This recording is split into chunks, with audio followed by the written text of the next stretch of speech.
starting off, tell us a little bit about who you are and what you do. Okay. Yes, my name is Edward Robinson, and I'm a native of East Texas.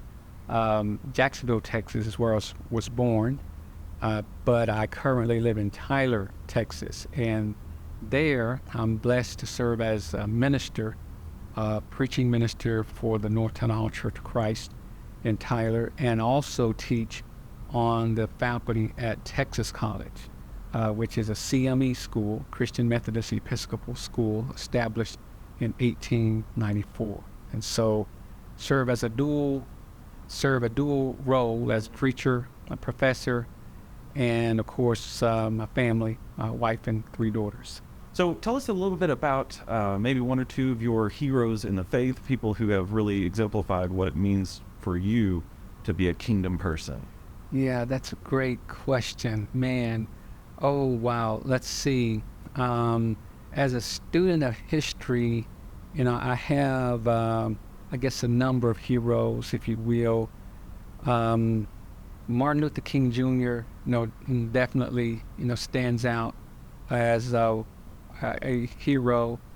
Very courageous.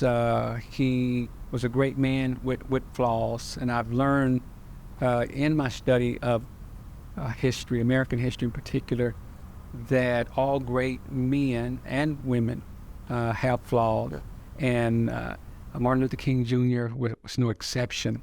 And a man who worked very closely with him, who is a part of our faith tradition, Fred Gray. Yeah. Fred D. Gray is definitely one of my heroes. I think of him as David versus Goliath in terms of when he served with Dr. King and actually served as the lead attorney for the civil rights movement in its early years, 1954, 1955. I mean, they were up against a mountain of opposition, a Goliath, so to speak. But through faith and work and prayer, the power of God, they gradually, chipped away at that mountain. And so, I mean, who can't be encouraged by that? I think here we are in 2023. We don't fully understand the challenges that people who went through the civil rights era were up against. Martin Luther King Jr. calls segregation, quote, the not too distant cousin of slavery, was another form of slavery. And the odds were stacked against black people, Fred Gray, Rosa Parks, Martin Luther King Jr., and others. But man, they stepped out on faith, and God used them to make a difference. And so that inspires me, and it motivates me that, hey, I can perhaps, God can use me to do the same. Yeah. Can you speak to what is the work that is yet to be done? How can we work together and be allies in the continuing struggle? Because I truly believe that there is a lot of work to be done. How can we work together for that future, and what does that look like? Wow, that's a good question. Yeah,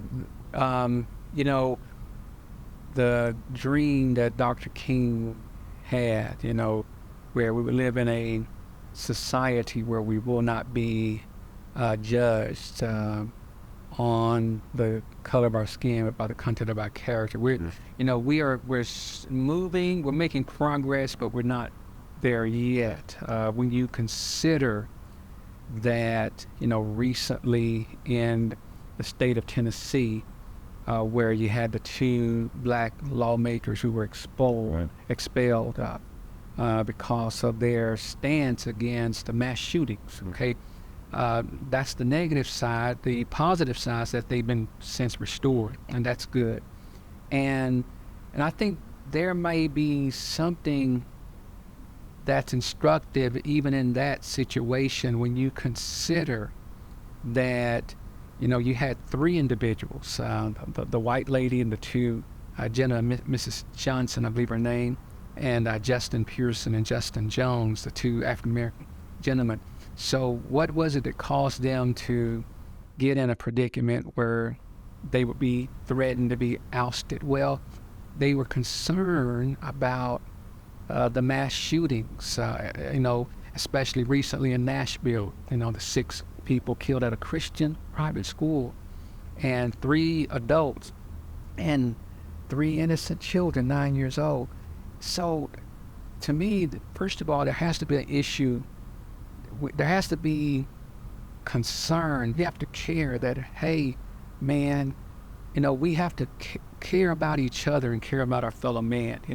We are our brother's keeper, our sister's keeper. So, and that's what I see, in that scenario there.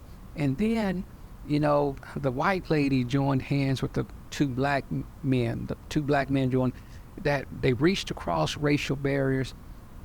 Hey man, this is not a political issue, whether you're on the right or left. We ought to be concerned about human life, not just in the womb.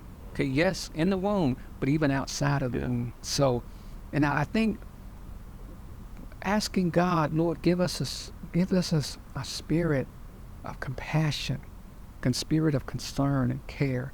There's an old saying: people don't care how much you know until they know how much you care. And so, and if we care about each other, and we care about, the least of these, we can join hands. Whether you are, a Democrat or Republican, or you're black or white, hey, let's work together to resolve this issue. Yes. Absolutely. You spoke to a way that we can achieve unity across theological differences and other differences. Can you speak to that a little bit? Yeah. I think glaring flaws in the tradition that I came up in African American Church of Christ, we have espoused a view that churches of Christ are bigger than God.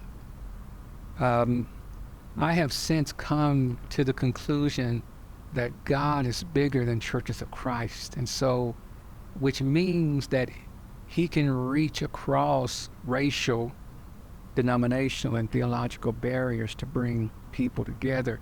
A case in point will be Martin Luther King Jr., who was a Baptist preacher, Fred Gray, who grew up in the Church of Christ, and they reached across denominational lines to say, hey man, we are all up against this giant of segregation, and if we don't come together and support one another and love one another, we're all going to be consumed by this giant. So I think we have to look beyond our own traditional comfort zone and step out of it, and that's how we can really experience the power of God and know beyond a shadow of a doubt that we're not bigger than God. God is bigger than us. Absolutely. Yeah. Yes, sir. A lot of that comes from those personal relationships. I know my personal growth